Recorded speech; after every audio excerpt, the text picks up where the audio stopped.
no. Hi everybody, Brian from Whisky And BBQ. I'm the cook, and today we're doing elk ribs. We're gonna smoke them outside in the drum. I won't be taking y'all outside because it's like really rainy and nasty, so I just gotta talk y'all through that. We're gonna smoke them on the drum at about 250 degrees. Never cooked elk ribs before, but they're similar to beef. They're just leaner. So I'm gonna cook them a little bit at a little bit higher temperature to get them done quicker so everything doesn't render out. So like with all other kind of ribs, you need to look for the silver skin that's on the back. It's a membrane that helps protect the lungs from the ribs. Best way to do this is just take a sharp knife and make a slit along one of the bones.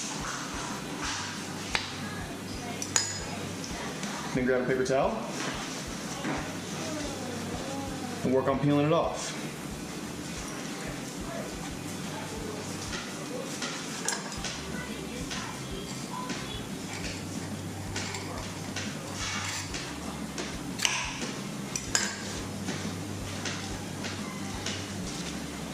It's better to do this when the ribs are really, really cold. It makes it easier to pull off. I was gonna do this a little while ago, and I pulled the ribs out. But life happened, and they've been sitting out for about 30, 45 minutes, so they've gotten warm now. But this is what you're looking for. You want this membrane to come off, because that will never get tender. No matter how much you cook it, no matter what you do to it, this will never get tender. Now the other side of this is if you're hanging your ribs in like a pit barrel cooker or even in an outside smokehouse, hanging them to cook, probably want to leave this membrane on, because if you don't, then the ribs just fall apart.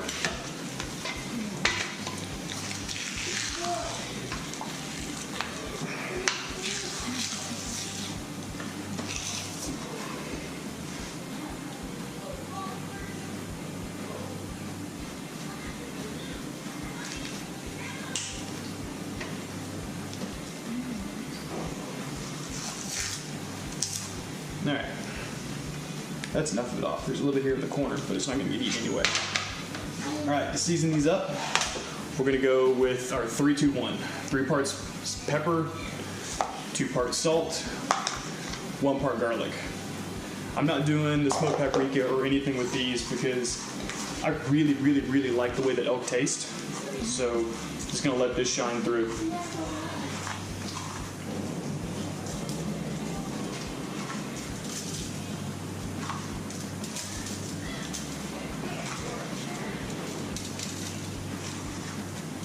I have to thank Brian and I think y'all might have met Brian already.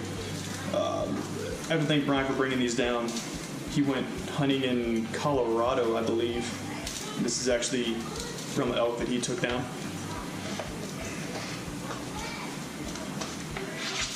Nice and liberally coated. I like doing the backside. Obviously you don't eat the bones, but there's a little bit of meat that's back here.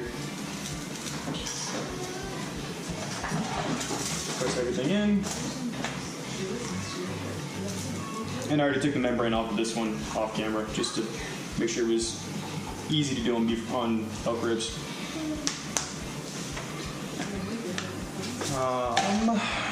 Alright, so we're going to throw these on the smoker. Figured they're going to go for about 6 hours at 250. We'll just keep an eye on it, and I'll take you outside and show you whenever I check it. Probably check it about I'll let it go for 2 hours and I'll check it every hour after that.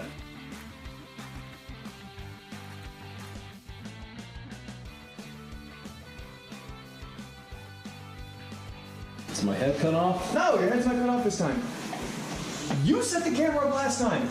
Don't believe that. Not even a word. You said you can fix anything with editing. Okay, so it's in the shot. You can Photoshop, just have like, I don't know, whatever. Think like a carbon floating head. Yeah. Okay, so these are done. That just looks pretty on the back. Okay, so this is elk. Obviously, we talked about it at the beginning. They are inherently a lean meat. So these aren't going to be like super juicy, super moist, super fatty like you would with a beef rib or a pork rib. The challenge with elk is getting it a good texture without turning everything into jerky.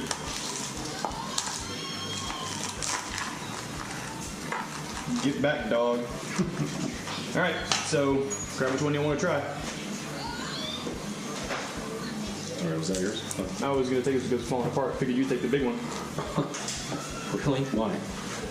You want to ask that question? That is not jerky.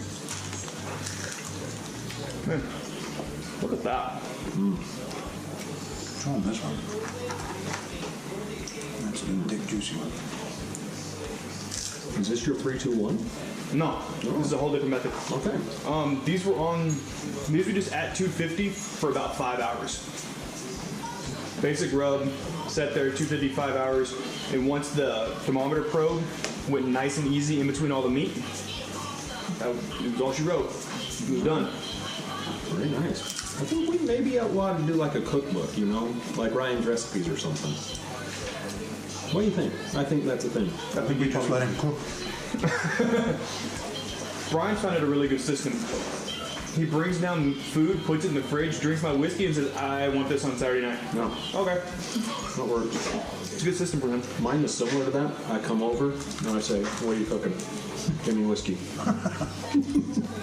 It's not inaccurate. That's really good. And the crunchy bits that are right next to the bone, and what he's gnawing on, those are really good.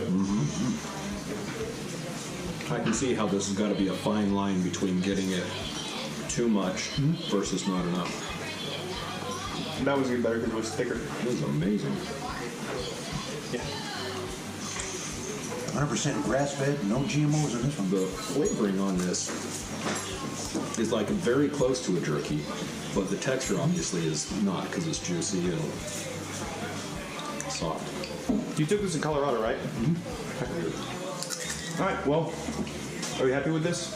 Very. This is what you wanted? Yep. It's awesome. Thank you. He texted me, he's like, hey, I'm bringing elk ribs. I'm like, I've never done elk ribs. Like, okay. No. That's all right. You'll be fine. Yeah, typically. I'm going to take this one home. Okay. All right, so we good? Good. Happy? Everything good? Thank you much. No problem. Appreciate it. And thank you for bringing it. All right, welcome. Oh, and the arbor. Abelor? No, Abuna. Yeah. Yeah. Good stuff. All right, so until next time, try and learn.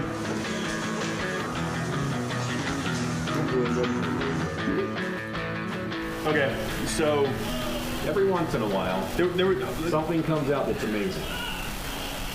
Okay, so every twice in a while when it's right.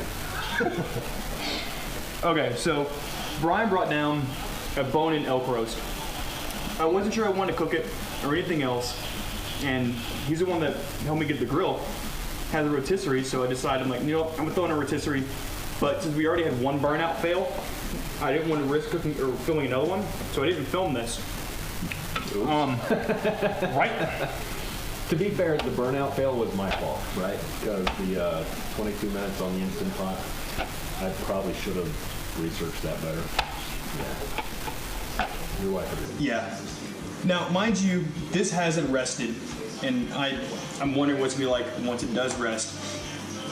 But and so this rotisserie, this would be like an after thing on these ribs. It's the exact same rub as the rib. Put the rub on there, put it on a rotisserie. It was sitting in the grill, spinning for right at 2 hours, 2.5 hours. I cooked it to about 160 degrees internal, and over the last hour, about every 15 minutes, I've been going out and just basting it with garlic butter, just like we do with the exact same garlic butter I use for the reverse sear steaks. 1 stick of butter, a couple tablespoons of garlic, salt, pepper, and just been basting it. And it's been, like I said, spinning on the rotisserie about 2.5 hours. This might possibly be one of the best things I have ever cooked. It is the best game I think I've had. That's for sure. And I've eaten a lot of game all over the world. Yeah. That's Dude. I can't wait till that is rested. I'm gonna be right back over here. Hey. Get it? Hey. My wife is avoiding me off camera. So what's funny about my wife is she normally doesn't want to be in like anywhere near us, and she's hovering just on the other side of the camera, looking at that one piece that was still on the board. So I don't think she likes the word hovering, but it's accurate.